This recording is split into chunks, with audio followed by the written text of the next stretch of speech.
je voudrais, comme j'ai fait la dernière fois, revenir sur un point. Ça veut dire d'une dénonciation par rapport à la parole de Christ, par rapport à la sainte doctrine. Vous savez qu'il y a tellement de pratiques qui sont faites au jour d'aujourd'hui, en milieu chrétien, qui choquent même le monde. C'est-à-dire qu'on est déjà tellement choqué que le monde, ça veut dire que tout le monde est choqué. C'est-à-dire même les voleurs du monde prennent déjà les enseignements à l'église comment voler. Dans les dénominations, parce que la vraie église, il n'y a pas le vol. C'est-à-dire même les fémanes, même les escrocs du monde prennent déjà les enseignements en milieu chrétien, soi-disant, de comment est-ce qu'il faut escroquer les gens. Alors, on le voit un peu partout sur Internet, comment est-ce que des vidéos sont postées sur la manière dont on demande de l'argent en milieu chrétien. Les fameuses formations payantes, là. Les formations payantes. Vous allez voir, on va vous dire, formation en ligne, formation de quoi, formation avec l'homme de Dieu, 10 000 euros, 100 quoi, je ne sais pas en tout cas. On va donc partager par rapport à cela ce soir. Alors, frères et sœurs, quand on parle en réalité de formation, on parle d'avoir accès à la connaissance. On parle de persévérer dans un groupe. On parle de la communion fraternelle, de l'enseignement. Comment ça se passe dans l'église? Parce que, enfin, si on fait une formation payante, c'est qu'on n'est plus en église là. Si on fait une formation payante, c'est-à-dire nous sommes complètement dans du business, dans du commerce. Quelqu'un fait sa chose, tu n'es pas obligé d'être fidèle dans son assemblée pour avoir accès à la formation. Tu n'es même pas obligé de te revendiquer être enfant de Dieu pour avoir accès à sa formation. Voici pourquoi vous allez remarquer, même certains musulmans peuvent faire les formations, c'est-à-dire chez les pasteurs. C'est-à-dire, on ne croit pas en Jésus, mais on vient écouter comment quelqu'un parle de l'argent en Jésus. On finit d'avoir accès à la connaissance, comment on parle de l'argent en Jésus, et on répare. C'est grave. Vous savez, c'est comme je dis souvent, il y a des moments quand on voit ça, on dit Seigneur, pourquoi est-ce qu'on n'a pas assez de moyens pour vraiment se faire connaître afin de dénoncer ces genres de fausseté-là? Parce que ce sont des moyens aussi même pour se faire connaître. Aller sur des plateaux télé, organiser des conférences, expliquer aux gens la supercherie dans laquelle ils sont plongés pour beaucoup de personnes. Alors, comment est-ce qu'on évolue en termes de connaissances en milieu chrétien? Dans l'église, il faut connaître ce que la parole de Dieu nous dit. On va lire quelque chose. On va prendre un verset simple. Matthieu chapitre 28 au verset 19 à 20. Parce que c'est la base quelque chose. On n'a pas accès à la connaissance de la sainte doctrine si on n'est pas disciple du Christ. C'est ça la base. L'église ne fait pas des formations aux gens. L'église ne fait pas du commerce de connaissances. L'église amène le peuple à persévérer. Et la persévérance se fait par l'enseignement, par la communion fraternelle, par la prière. L'enseignement n'est pas pour les profanes. L'enseignement n'est pas pour n'importe qui. L'enseignement, c'est la nourriture spirituelle de l'enfant de Dieu. Voici même pourquoi les gens ont dit Jésus a insulté. Comme il avait dit à la femme qu'on ne donne pas de la nourriture saine aux chiens. Les gens ont dit voilà votre Jésus qui insulte les gens. Non! Le chien dans la Bible, ce n'est pas l'animal que tu vois. Le chien dans la Bible est représenté comme quelqu'un qui part manger ce qu'il a vomi. C'est-à-dire tu acceptes le Christ, tu renonces aux œuvres mortes et un matin le monde t'attire de nouveau, tu retournes.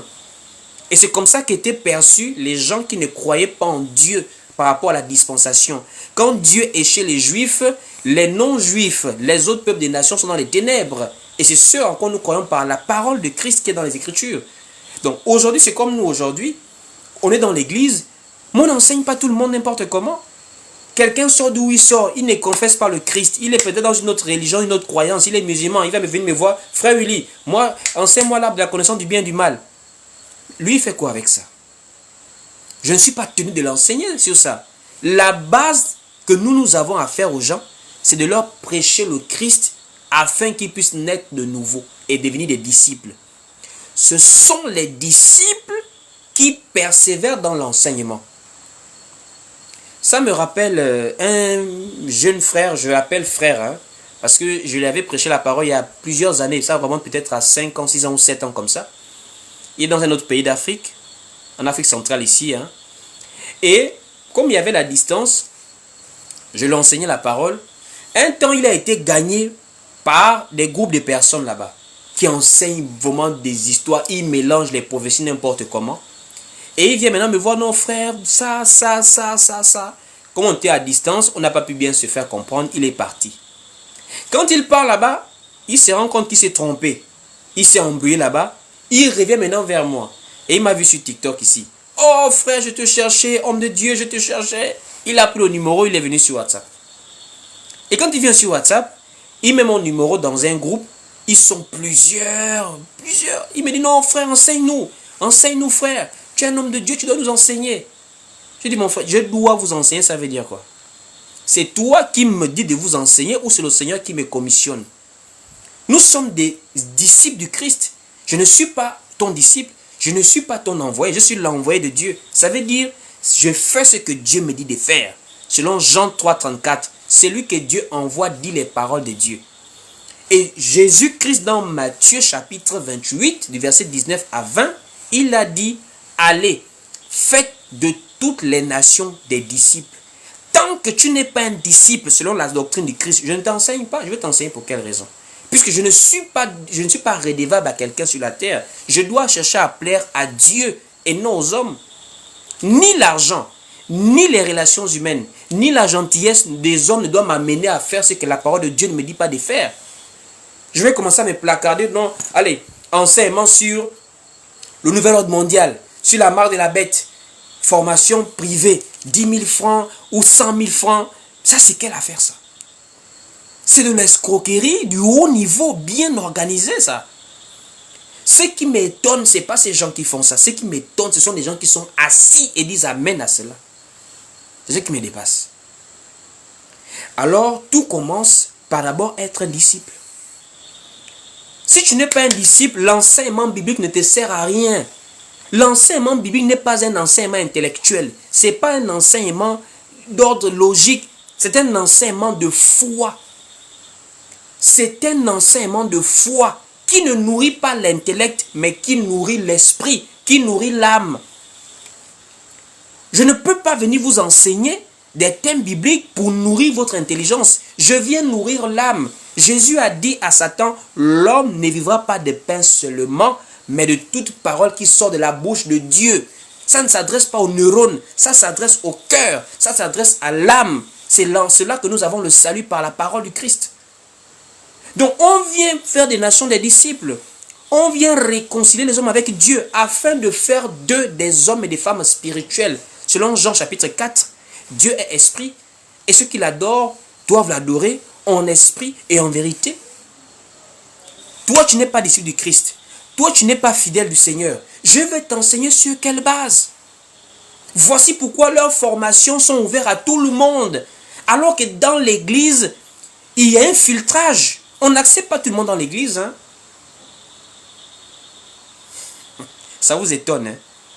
Vous voyez ce qu'on a souvent reçu comme idéologie, comme pensée. On ne ferme pas l'église. Tout le monde entre à l'église. Tout le monde n'entre pas à l'église. L'église d'abord, c'est le corps de Christ. C'est la maison de Dieu. Donc déjà, tout le monde n'y entre pas. Ceux qui y entrent, c'est ceux que le Seigneur a fait entrer. Il a disposé la foi dans leur cœur pour faire corps avec l'église. Même dans l'église, ceux qui ne confessent pas le nom du Seigneur ne peuvent pas prendre part à certaines choses. Tu viens, on t'est invité, tu viens 2 ou 3 fois. Mais si tu vis une vie de manière contraire à la parole, on te présente la parole. Et si tu n'écoutes pas, on te considère comme un païen. C'est même ce que la parole dit dans Matthieu. Que s'il y a un contentieux avec quelqu'un, réglez ça. Et si ça ne marche pas, appelez des témoins. Et si la personne en tort ne comprend pas, regardez-le comme un païen. Ça veut dire même dans l'église, il y a une discipline doctrinale qu'on doit vivre en tant que membre. On n'est pas assis chez nous un bon matin, ça fait 8 mois, bon, je m'en vais un peu là-bas et puis je vais assister aux formations payantes. Ça, c'est quelle vie de foi désordonnée, diabolique qu'on veut enseigner aux gens aujourd'hui. Et ça passe par ces formations. On a maintenant accès à la connaissance. Donc les choses de l'esprit se payent maintenant. Vous voyez un peu où on arrive? Les choses de l'esprit. Puisque pour avoir accès à la connaissance, mais il faut avoir l'esprit. Vous pensez qu'on enseigne la parole parce que c'est pas qu'on connaît. Hein? Nous, on n'a pas, c'est pas nous qui avons écrit cette Bible-là. Jésus avait dit, lorsque le consolateur viendra, l'esprit de vérité, il vous conduira dans toute la vérité. C'est le Saint-Esprit qui nous donne la capacité de comprendre la parole de Dieu, comme il avait donné à Pierre. Pierre, Satan était entré en Pierre comment? Pierre n'est pas devenu sorcier. Le Satan d'aujourd'hui, là, ce n'est pas le même Satan de la Bible. Je vous assure qu'il y a un faux Satan qu'on a créé, comme il y a un faux Jésus qu'on a créé. Le vrai Jésus et le vrai Satan, il faut regarder les Écritures pour connaître qui ils sont. Le vrai Satan, c'est celui qui t'amène dans l'ignorance pour ne pas connaître Dieu. De la même manière qu'il avait trompé Ève, il a aussi trompé Pierre. Puis c'est quand Satan entre en Pierre, aujourd'hui si on dit Satan en toi, c'est que tu es un grand sorcier, tu es un logiste, tu manges les gens, tu fais des choses. Mais Satan était entré en Pierre, qu'est-ce que Pierre a fait? Pierre n'a rien fait, Pierre a dit des choses qui étaient contraires à la prophétie. Pierre ne voulait pas que Jésus meure. Ça veut dire Satan en Pierre l'a voilé pour qu'il ne comprenne pas la prophétie. Donc Satan l'a induit dans l'ignorance. Vous voyez Satan? Voici pourquoi quand le Saint-Esprit est arrivé maintenant en Pierre le jour de la Pentecôte, Pierre avait compris que Jésus devait mourir. Vous voyez, Pierre, quand il a Satan, et Pierre, quand il a le Saint-Esprit. Pierre, quand il a Satan, il contredit la prophétie. Pierre, quand il a le Saint-Esprit, il s'accorde avec la prophétie. Ça veut dire, Satan, c'est celui qui cherche d'abord à te faire tomber dans l'ignorance, à voiler la connaissance. Parce que c'est l'Esprit de Dieu qui donne la capacité de connaître la parole de Dieu. Ce n'est pas les paroles d'enseignement sur les 10 principes du mariage, non. C'est la parole prophétique, la sainte doctrine, la véritable manne spirituelle. C'est l'Esprit qui donne la capacité de comprendre ça. Et ça là, on ne peut pas monnayer l'accès à la connaissance là. On ne monnaie pas ça.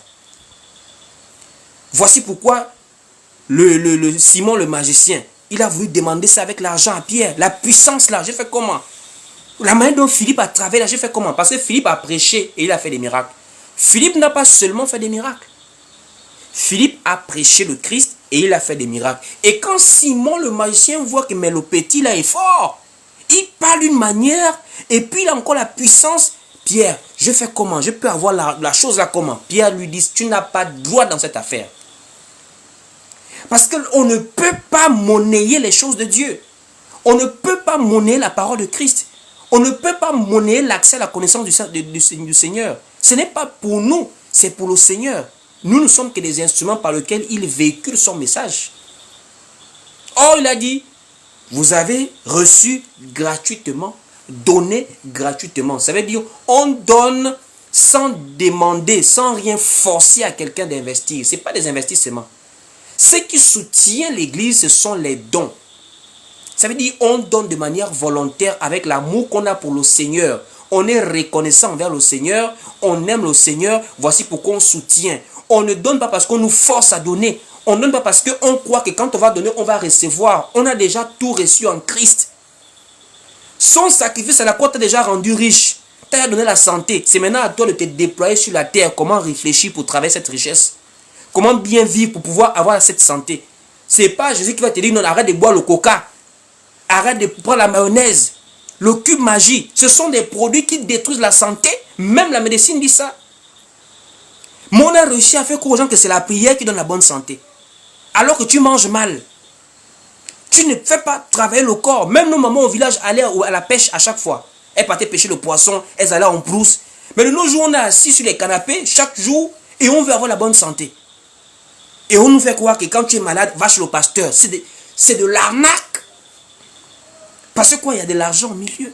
On a déjà tout reçu en Christ. Donc quand tu viens dire, frère Willy, je vais te donner là. Tu ne donnes pas parce que je vais prier pour toi, pour que tu deviennes riche après. Tu donnes parce que tu dis amen à la parole. Cette parole-là nourrit ton âme. Alors on va aller maintenant avec les versets au fur et à mesure. Prenons d'abord premièrement, comment est-ce qu'on cherche à avoir l'accès à la connaissance? Le début, c'est d'abord quoi? Le début, c'est d'abord quoi? On va dans le livre de Matthieu, chapitre 28, du verset 19 à 20. On va voir la grande commission, ce que nous sommes venus faire avec l'évangile. Matthieu, chapitre 28, du verset 19 à 20. Matthieu 28, du verset 19 à 20. Allons-y lire. Il est écrit ici dans Matthieu 28, verset 19 à 20. Il est écrit ici. Suivez. Allez, faites de toutes les nations des disciples, les baptisant au nom du Père, du Fils et du Saint-Esprit. Et enseignez-leur tout ce que je vous ai prescrit. Jésus dit, allez, faites de toutes les nations des disciples, les baptisant au nom du Père, du Fils et du Saint-Esprit. Je vais rentrer maintenant. Je vais rentrer. La parole dit, allez, faites de toutes les nations des disciples, les baptisant au nom du Père, du Fils et du Saint-Esprit. Et on dit, et enseignez-leur. C'est bizarre, hein? Comment est-ce qu'on dit, et enseignez-leur après avoir fait d'eux des disciples? Puisque pour devenir disciple, il faut écouter. Est-ce qu'on me suit? Vous écoutez bien. Jésus dit, allez, faites de toutes les nations des disciples, les baptisant au nom du Père, du Fils et du Saint-Esprit. Et, conjonction de coordination, et enseignez-leur. Mais il y a quelque chose qui est bizarre. Sachant que enseigner va dire parler pour qu'ils écoutent. Mais il dit, ils vont écouter après être devenus des disciples. Mais c'est étrange. Puisque pour devenir disciple, le livre de Romains chapitre 10 au verset 17 nous dit, et la foi vient de ce que l'on entend. Et ce qu'on entend vient de la parole de Christ. Mais comment Jésus dit, ils deviennent des disciples et enseignez-leur. Alors là, maintenant, on est dans les mathématiques maintenant spirituelles. Il faut maintenant comprendre ce que ça veut dire. On fait comment? Ça veut dire quoi? Puisque quand quelqu'un devient disciple, c'est qu'il est entendu, donc on a parlé. Mais Jésus dit non. Faites des disciples et enseignez-leur. Alors, on parle avant ou on parle après que quelqu'un soit disciple? Point d'interrogation. C'est là où maintenant on vous rentre maintenant bien précisément dans la compréhension de cette affaire-là. Au début, ce qu'on présente, c'est l'évangile de manière simple. On présente le Christ. C'est ce qu'on appelle communément la prédication. Voici pourquoi, dans le livre de Marc, Jésus dit, allez-y prêcher.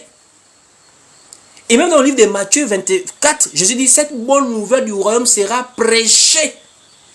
Vous allez maintenant comprendre la différence aujourd'hui entre enseigner et prêcher. Il y a une différence entre enseigner, prêcher et même exhorter. Ça, c'est des enseignements internes dans l'église que je vous donne là. On va aller lire le livre de Marc. Allons-y, le livre de Marc, vous allez comprendre cette petite nuance-là. Pour comprendre comment est-ce qu'on arrive à être enseignant dans l'église. Tout commence d'abord par devenir un disciple. Comment est-ce qu'on devient un disciple? On devient un disciple en écoutant la parole. Mais on écoute la parole dans quel aspect? Dans l'aspect de la prédication. Allons-y prendre le livre de Marc. Nous sommes dans le livre de Marc. Marc chapitre 16, voilà. Marc chapitre 16 au verset 15. Marc 16 au verset 15, il est écrit ici. Puis il leur dit, allez par tout le monde et prêchez la bonne nouvelle à toute la création. Prêcher. Il n'a pas dit enseigner. Il a dit prêcher. Il y a une différence. On prêche à des gens qui n'ont pas encore reçu le Christ. On prêche à des gens qui entrent en contact avec l'évangile. On prêche à des gens afin que c'est par cette prédication qu'ils soient touchés. Donc ce que les gens entendent pour la première fois, ce n'est pas l'enseignement profond en tant que disciples. Ils reçoivent l'évangile pour la première fois en tant que des gens à qui Dieu fait grâce d'écouter l'évangile afin d'accepter. et de devenir disciple. C'est ce que Jésus va encore dire dans le livre de Matthieu chapitre 24 verset 14.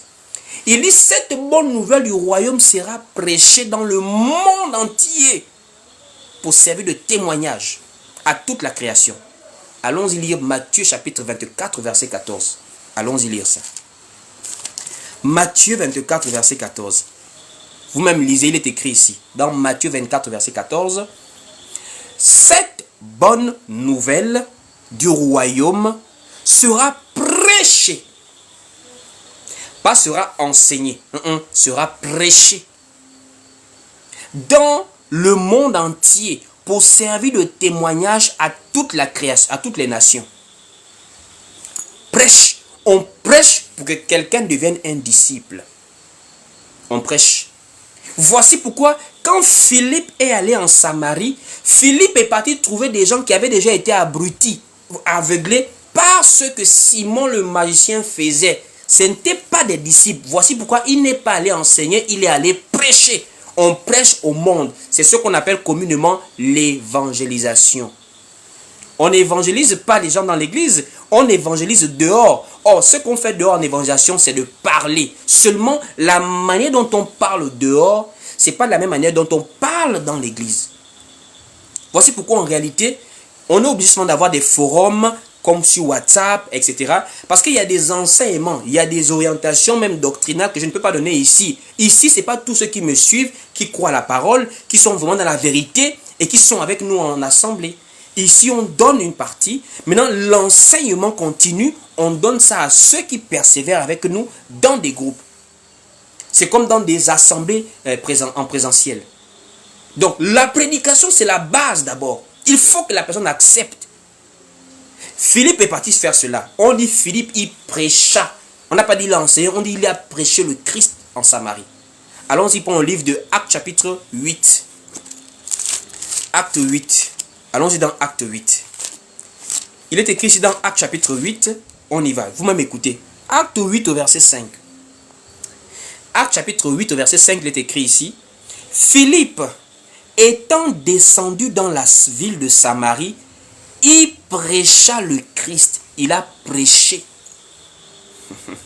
Ça peut ressembler à un enseignement. Mais quand on prêche, on sait bien comment gérer la prédication de l'enseignement.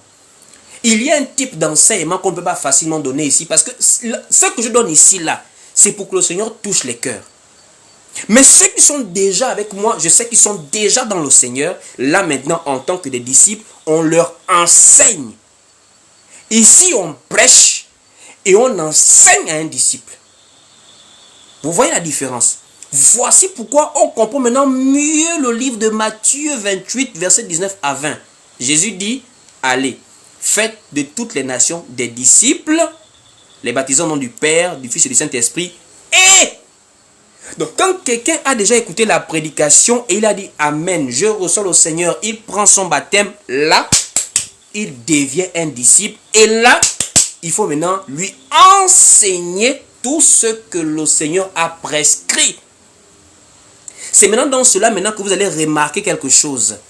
Le jour de la Pentecôte, l'apôtre Pierre avait prêché. Quand il prêche à des gens qui ne sont pas encore des disciples. Le jour de la Pentecôte, il y avait des Juifs qui étaient venus de partout pour célébrer la Pentecôte à Jérusalem. Acte chapitre 2 au verset 7. Ils venaient de toute la terre pour célébrer la Pentecôte. Quand ils sont là, le Saint-Esprit descend, l'apôtre Pierre accompagné des autres se lève et il commence à prêcher. Et quand il prêche, au verset 37-38 de Actes chapitre 2, les Juifs qui sont dans le judaïsme, 3000 sont touchés par la prédication et ils se rapprochent de Pierre. Et Pierre les amène dans le baptême. Quand ils sont baptisés, à partir du verset 42, on dit « Ils persévéraient dans l'enseignement ». Pourquoi est-ce qu'on parle de l'enseignement au verset 41-42? C'est parce qu'ils sont devenus des disciples. Puisqu'au verset 41, on dit « En ce jour-là, le nombre de disciples s'augmenta d'environ 3000 âmes. » Directement Matthieu 28. C'est comme si j'expliquais Matthieu 28 sous forme de prédication. C'est Matthieu 28 la base. Allez, faites de toute la nation des disciples. Au verset 41 des Actes 2, ils deviennent des disciples. Au verset 42 de Acte 2, ils démarrent dans l'enseignement. Bon, allons-y lire quand même. Acte chapitre 2, du verset... Prenons même, on va voir la chronologie au verset 5. Acte 2 au verset 5. Écoutez vous-même la lecture. Acte 2 au verset 5, il est écrit ici, dans Acte chapitre 2 au verset 5. Or, il y avait en séjour à Jérusalem des Juifs, hommes pieux, de toutes les nations qui sont sous le ciel. Donc, ce n'était pas l'Église, le jour de la Pentecôte, qui était concernée par l'évangélisation. C'était les Juifs dans le judaïsme. Ils sont frappés par la parole directement. Quand ils sont frappés par la parole, qu'est-ce qui se passe? Au verset 37, écoutez vous-même. Au verset 37 de Acte 2, là, il est écrit ici au verset 37. Après avoir entendu ce discours, ils eurent le cœur vivement touché. Et ils dirent à Pierre et aux autres apôtres, hommes frères, que ferons-nous? Donc vous voyez que là, ce discours de Pierre, ce n'est pas pour ceux qui sont déjà membres de l'église. Le discours de Pierre, c'est pour ceux qui ne sont pas encore membres de l'église, mais qui doivent recevoir le Seigneur. Donc quand ils écoutent la prédication qui les amène à être touchés, ils vont maintenant pour recevoir le Seigneur. C'est là où ils se rapprochent maintenant pour chercher à savoir qu'est-ce qu'il faut faire. Écoutez maintenant la réponse de Pierre à des gens qui ont entendu la prédication. Pierre répond au verset 38. Pierre leur dit, répentez-vous. Donc la prédication est une forme d'évangélisation. C'est ce que je fais ici. Je prêche, ça veut dire j'évangélise dans le sens où j'amène les gens à entendre la parole pour accepter le Seigneur. C'est si quelqu'un maintenant a accepté pour dire, frère Willy, je voudrais encore connaître le Seigneur davantage. On part maintenant par exemple sur WhatsApp, il vient me trouver sur la Libreville, on échange. Frère, en tant que chrétien, voici par exemple comment on doit célébrer telle ou telle chose, voici comment on évolue dans l'église, voici comment on marche dans la foi, voici comment on développe les dons spirituels, la vie de prière, etc. Mais ici, ce sont des prédications pour évangéliser. Et quand tu es évangélisé, le but de l'évangélisation, c'est d'amener la personne à se repentir. Ça veut dire à accepter le Seigneur, à accepter l'évangile. Et maintenant, qu'est-ce qui se passe maintenant? Au verset 41, après qu'ils aient pris le baptême, qu'ils se sont repentis, au verset 41, ces gens-là, ces juifs-là, écoutez vous-même, au verset 41, on dit, ceux qui acceptèrent sa parole. Vous comprenez la prédication, n'est-ce pas? C'est-à-dire, la prédication, c'est pour des gens qui n'ont pas encore accepté la parole. Et je vous assure ici, même il y a des gens qui disent Amen là, il y a beaucoup de sujets sur lesquels ils n'ont pas encore accepté la parole. Je vous assure, on se connaît les profils par moment. Vous voyez, moi je dis, ah, il a dit Amen. Mais pourtant, je connais la personne. Je sais que sur tel point, il n'est pas encore dans la doctrine. Voici pourquoi on continue à prêcher. Mais il y a des gens qu'on entretient maintenant en assemblée. On sait que non, là on peut dire des choses. On peut parler des choses profondes de la parole. Là maintenant on enseigne. Parce que c'est maintenant un disciple qui doit maintenant... Il y a un but de l'enseignement. On évolue, il y a un but dans l'enseignement. Donc on dit ici, ceux qui acceptèrent sa parole furent baptisés. Et en ce jour-là, le nombre des disciples s'augmenta d'environ 3000 âmes. Donc, ils sont devenus des disciples. Et quand ils deviennent des disciples, le verset 42 dit quoi? Au verset 42, la parole dit ici, là, donc ceux-là, mélangés aux premiers disciples, on dit, ils persévéraient dans l'enseignement des apôtres. On n'enseigne pas tout le monde. Voici pourquoi je me suis rendu compte de ça. Je ne réponds plus à toutes les questions ici. Ce n'est pas une bibliothèque publique. La parole de Christ n'est pas, c'est pas YouTube. C'est pas TikTok, tu viens de taper la recherche. Oh frère, c'est comme ça. Non, non, on ne répond pas aux gens comme ça. On évangélise. Il faut d'abord accepter le Christ. Tu ne peux pas évoluer chez une femme qui prêche et tu vas me poser la question, frère Willy, la bête d'Apocalypse c'est quoi? Femme qui prêche, sort d'abord de là-bas. Tu ne peux pas être dans le faux. Tu veux avoir accès au vrai, à la connaissance du vrai. C'est pas biblique. Ce qui est biblique, c'est que tu acceptes le Seigneur. Et forcément, quand tu arrives, tu es encore un nouveau dans la foi. tu es encore vide spirituellement en termes de connaissances. Là, maintenant, on t'enseigne. Voilà, voilà, voilà. Mais toi, tu refuses. Moi, je paye ma dîme. On te dit que la dîme n'est plus d'actualité. Tu payes la dîme. Après, tu es non, frère Willy. Finalement, la marque de la bête, là, ça veut dire quoi? On ne répond pas à ces gens de personnes-là. La marque de la bête, c'est pour des gens qui sont des disciples. Ils peuvent maintenant recevoir des enseignements lourds parce qu'ils sont maintenant en train de cheminer avec le Seigneur. Vous voyez la différence. Voici maintenant pourquoi l'enseignement a un but. Jésus, quand il part, il envoie le Saint-Esprit et il conduit dans toute la vérité avec des dons ministériels de la parole. Les ministères de la parole. Vous pensez que les ministères de la parole sont là dans l'église, pourquoi? Prophète, pasteur, apôtre, évangéliste, docteur. Mais c'est pour l'enseignement. La spécialisation d'un don ministériel de la parole, c'est l'enseignement. Tous ces prophètes, ces docteurs, ces apôtres qui viennent pour vous voir les ventes, les miracles, je vois, ce sont des faux, ce sont des bandits. Au temps de l'église, quand quelqu'un dit il est prophète, il est apôtre, c'est parce qu'il doit t'enseigner. Si l'esprit manifeste par exemple un don de prophétie ou de parole de connaissance pour voir une maladie, etc., ça peut arriver. Mais il ne peut pas se mettre là que Dieu l'a envoyé pour voir les maladies, les vampireux de ta famille. C'est un faux prophète, peu importe où dans ce monde, c'est un faux prophète. Les dons ministériels ont pour but dans l'église, les dons de la parole là, prophète, apôtre, docteur, évangéliste là, pasteur, c'est pour enseigner. Pourquoi ils enseignent? C'est pour que le peuple croie spirituellement. Paul dit, afin qu'il parvienne à l'état d'homme fait, à la mesure de la stature parfaite de Christ, afin qu'il ne soit plus emporté à tout vent de doctrine. Ça veut dire, on enseigne quelqu'un pour qu'il soit mature et résister aux faussetés qu'il entend partout. Il y a des gens ici là, tu l'enseignes comme ça là, il va l'entendre des bêtises ailleurs, il est maintenant troublé. Oh frère Willy, j'ai entendu telle chose, j'ai entendu. Voici pourquoi la dernière fois j'ai parlé de la fête des prophètes majeurs là. Parce que ce sont des doctrines qui pilulent. Prophète majeur, prophète mineur, des choses comme ça là. Ce sont des enseignements qui pilulent de partout. Ils viennent combattre telle chose, ils combattent telle chose. Ils veulent occidentaliser l'évangile. Ils combattent la polygamie, ils combattent beaucoup de choses, ils combattent les libéralités, ils combattent beaucoup de choses. Je ne suis pas polygame, mais on ne peut pas interdire la polygamie que Jésus lui-même n'a pas interdit. Quand on dit ça, c'est maintenant que non, frère Willy, tu sais, quand je sens la polygamie, frère, je ne suis pas polygame, je ne t'encourage pas à être polygame, mais la parole n'interdit pas la polygamie. Quelqu'un qui n'a pas encore accepté cela, c'est quelqu'un qui n'est pas encore bien en phase avec la doctrine. Voici pourquoi on enseigne les disciples pour leur faire comprendre que voilà. Le célibat est devenu un démon, alors que Paul préconisait le célibat. Oh ma soeur, je te vois dans l'esprit du célibat, anti-mariage. Non, le célibat n'est pas un démon. Le célibat est même un choix de vie dans la Bible, c'est un choix de vie. Mais on a transformé le célibat en démon. On a maintenant la démonologie dans la Bible, combat spirituel, lancer le feu au feu. On a frère Willy dans la Bible, donc tu veux que les sorciers doivent nous manger. Quelqu'un m'a dit c'est une fois, donc frère Willy, donc les sorciers doivent nous manger.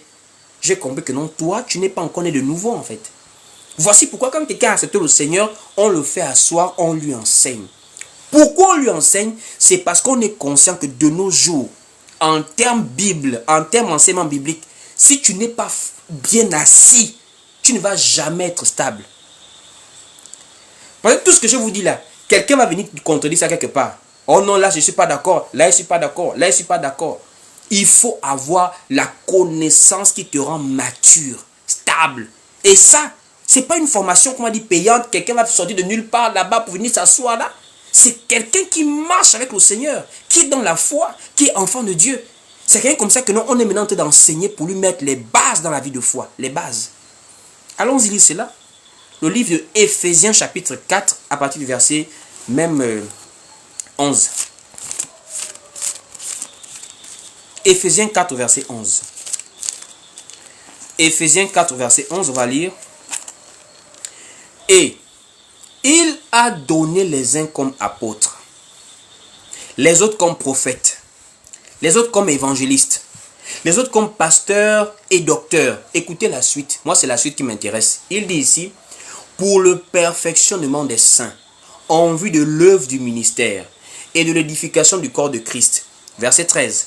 Jusqu'à ce que nous soyons tous parvenus à l'unité de la foi et de la connaissance du Fils de Dieu, à l'état d'homme fait, à la mesure de la stature parfaite du Christ. On va d'abord bloquer là, avant la suite, parce que le verset 14, c'est la finale. Je bloque d'abord là. Il dit, suivez-moi la lecture, suivez la lecture. Il dit ici, jusqu'à ce que nous soyons tous parvenus à l'unité de la foi et de la connaissance du Fils de Dieu. C'est pourquoi on enseigne les gens.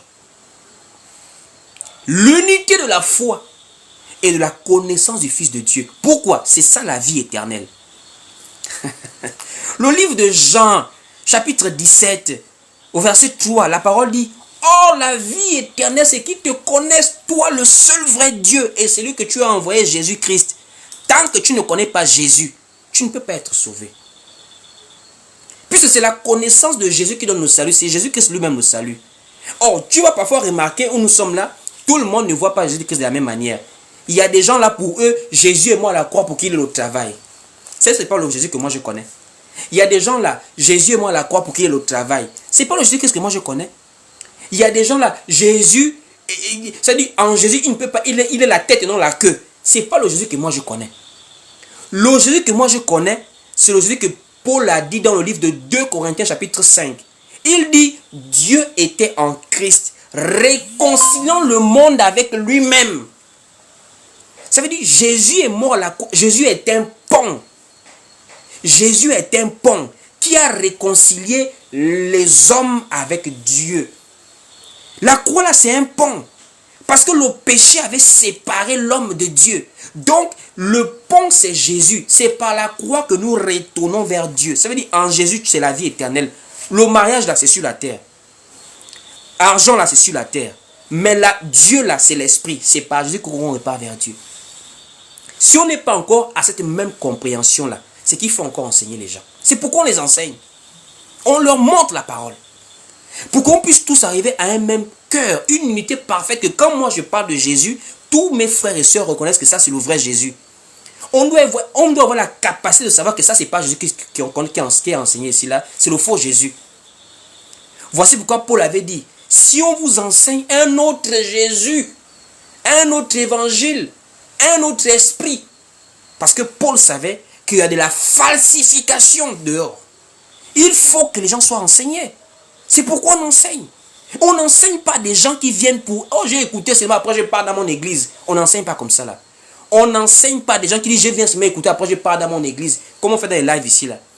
Et les gens, ils vivent leur vie de foi comme ils veulent, mais ils viennent seulement pour écouter. Voici pourquoi on n'enseigne pas ici. Il faut enseigner des gens qui sont dans la foi, qui comprennent la doctrine, qui évoluent dans le Seigneur.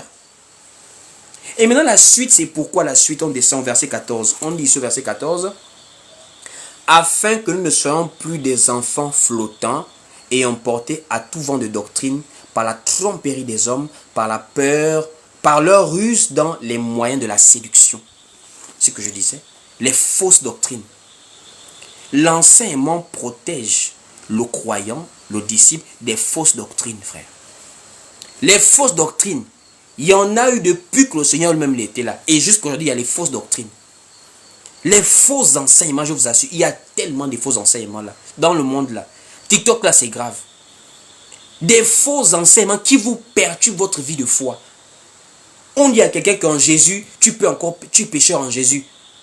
Je vous salue la mère, Marie, Mère de Dieu, priez pour nous pauvres pécheurs. Je vous salue Vierge Marie, quoi là, priez pour nous pauvres pécheurs, maintenant et à l'heure de notre mort. Amen. En fait, il y a des choses, hein. Le Seigneur nous a aimés. Le Seigneur nous a aimés. En fait, quand tu penses qu'il y a des gens qui ont des doctorats, des masters, des gens qui ont fait l'école, des ministres, des députés, des DG, des cadres, mais vrai, quelqu'un est sérieux quoi, un dimanche. Je vous salue Vierge Marie, pleine de grâce, priez pour nous pauvres pécheurs, maintenant et à l'heure de notre mort. Amen. Celui qui prie là, il va te dire, ça fait 20 ans que je suis chrétien. Ça fait 20 ans que j'ai accepté le Seigneur. Mais il dit, priez pour nous pauvres pécheurs, maintenant et à l'heure de notre mort. Amen. Or, la parole dit, si quelqu'un est en Christ, il est une nouvelle créature. Les choses anciennes sont passées. Voici, toutes choses deviennent nouvelles. Lui dit, priez pour nous pauvres pécheurs. Donc il s'est défini comme étant un pécheur, mais il dit il est en Christ. Alors que la parole dit bien, on ne peut pas cohabiter entre la lumière et les ténèbres au même moment, au même endroit. Tu ne peux pas devenir habitation de Dieu en esprit et tu es encore pécheur. C'est que tu as un problème d'enseignement. En Christ, on n'est plus dans le péché. Voici pourquoi en Christ, on ne prie pas avec la peur d'aller en enfer. C'est que tu n'es pas né de nouveau. Tu ne peux pas être en Christ, tu pries avec la peur d'aller en enfer. Oh non, j'ai menti, je vais en enfer. Non. En Christ, on peut prier quand on se sent coupable d'avoir peut-être offensé Dieu. Humainement, ça peut se comprendre. Tu t'es mal comporté, ta conscience, tu te libères, tu parles avec ton Père, tu parles avec Dieu.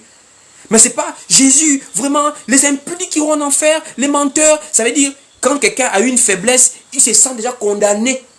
Et les pasteurs qui aiment exposer les fidèles là sont debout là. Oh, fallait impudique, menteur. Mais est-ce qu'on a dit qu'en Christ, on n'a plus de faiblesse? Est-ce qu'on a dit qu'en Christ, on est devenu infaillible? En Christ, c'est l'âme qui a été réconciliée avec Dieu. Mais sur la terre, on vit encore dans un corps mortel. Et le corps là est vendu au péché. Mais dans ton âme là, l'âme qui sera sauvée là, tu n'es plus dans le péché. Parce que Christ a déjà éclairé de sa lumière.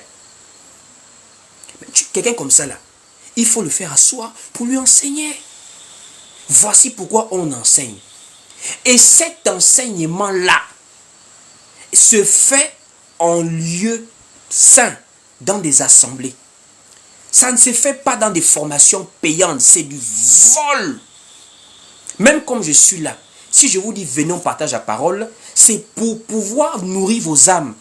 Dans l'assemblée maintenant, on peut avoir des collectes, des dons, des libéralités pour soutenir. Parce que ce n'est pas le travail de quelqu'un qui d'être là pour vous enseigner alors qu'il doit construire sa vie, peut-être être directeur quelque part. Si Dieu l'a consacré pour faire son œuvre, Dieu le nourrit par l'amour des autres de la parole. Et c'est ça qui est biblique.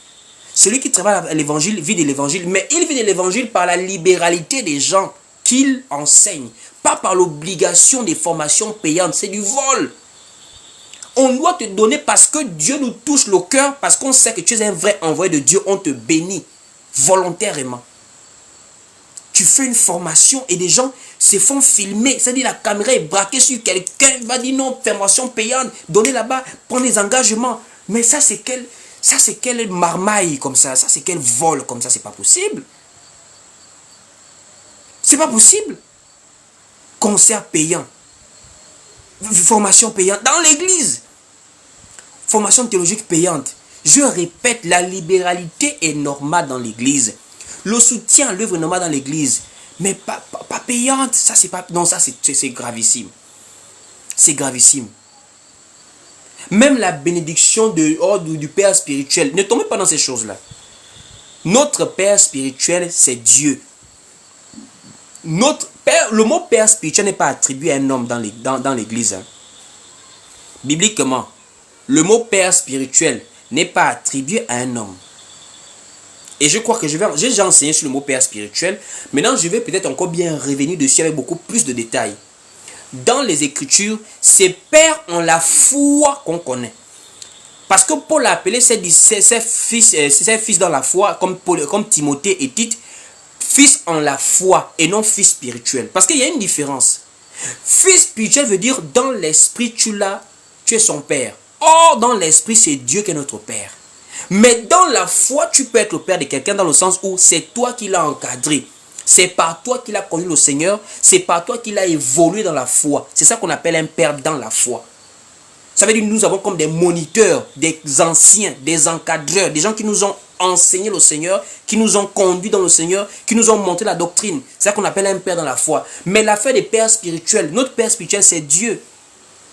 Et ça donne tellement d'autorité à des gens qu'ils vous font des choses qu'ils ne doivent pas vous faire. Comment est-ce qu'on va dire l'homme de Dieu fait une formation de 100 000 francs, il faut aller pour pouvoir saisir l'onction de l'homme de Dieu. Ça, c'est quelle affaire d'onction de l'homme de Dieu? La double portion d'Élie sur Élisée. La double portion. Vous voyez des enseignements terribles. Alors que Élie et Élisée étaient des types de Christ. Alors que l'onction est l'image du Saint-Esprit. Vous voyez des gens, comment ils vous manipulent. Tout ceci pour vous demander de donner de l'argent. Alors qu'on peut simplifier. On n'a pas dit qu'il n'y a pas d'argent dans l'église. On n'a pas dit, on va payer, on va faire la mission avec quoi. Mais au moins, ne volez pas. Ne faites pas ce qui n'est pas demandé de faire dans les Écritures. Et voici encore comme ça un autre point que je voulais vraiment expliquer par rapport vraiment au débordement que nous voyons, surtout en termes financiers. En fait, ces gens ne se cachent plus. En fait, tellement on est habitué à les critiquer, à dénoncer les choses qu'ils font. Ils se sont aussi habitués à banaliser. Ils ont à leur peuple qu'ils escroquent et ça passe comme ça. Voici pourquoi notre prière souvent insiste que non, Seigneur, donne-nous plus de moyens. On doit même quitter les réseaux sociaux aussi par moment. On part sur les chaînes classiques, télévision, le journal, on part dans des émissions. On est sur tous les terrains pour expliquer aux gens que c'est comme ça que la parole de Dieu nous demande de faire. C'est comme ça, comme ça, comme ça. En milieu saint, l'enseignement n'est pas payant dans l'église. C'est pas payant. L'enseignement, c'est même la nourriture qu'on doit donner. Ça veut dire c'est une mission, c'est une obligation. Paul avait dit, la nécessité m'est imposée. Un envoyé de Dieu n'enseigne pas s'il veut. Il enseigne par devoir et non par vouloir. Je dis, un serviteur de Dieu dans l'église n'enseigne pas par vouloir. Il enseigne par devoir. C'est un soldat. Il n'y a pas des émotions avec lui. Tu es content, tu n'es pas content, tu dois travailler pour le Seigneur. C'est comme aussi dans l'église. On écoute l'enseignement parce que c'est une nécessité en tant que brebis du Seigneur. On doit être nourri. Donc naturellement, les libéralités sont là parce que c'est une cause noble. On soutient l'œuvre de Dieu parce que c'est ce qui nous maintient dans la persévérance, dans la foi. Pas besoin de faire des formations payantes. Ça, c'est quelle forme d'escroquerie? C'est comme s'ils n'avaient pas d'argent, ces gens-là. Des gens qui sont là, des multimillionnaires avec le vol pendant des années, ils créent encore des supercheries. C'est encore pour dénoncer cette fausseté-là, en cette époque-là, que nous voyons un peu partout sur les réseaux. L'affaire d'argent dans les églises, c'est grave. Vraiment, j'espère que vous avez été édifiés et bénis par cet enseignement ce soir.